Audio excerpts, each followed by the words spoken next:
Today, computers are all around us. From desktop computers to smartphones, they are changing the way that we live our lives. But have you ever asked yourself, what exactly is a computer? Is an electronic device that manipulates information or data.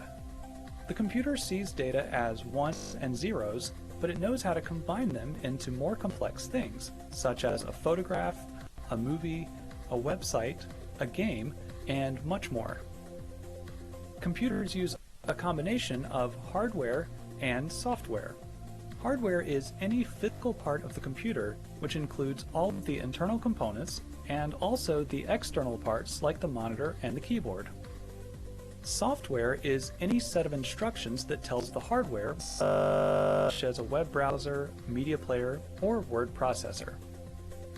Now, when most people say computer, they're talking about a personal computer.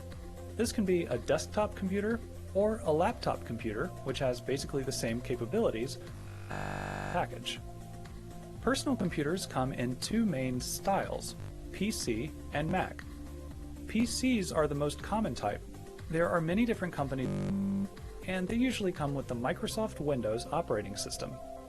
Macs, or Macintosh computers, are all made by one company, Apple, and they come with the Mac OS X operating system. Computers come in many other shapes and sizes. Mobile phones, tablets, game consoles, and even TVs have built-in computers, although they have everything a desktop or a laptop can. There's another type of computer that plays an important role in our lives, servers. A server serves information to other computers on a network. In fact, every time you use the internet, web servers deliver the web pages that you want to see to your computer. Servers are also used in many offices to store and share files.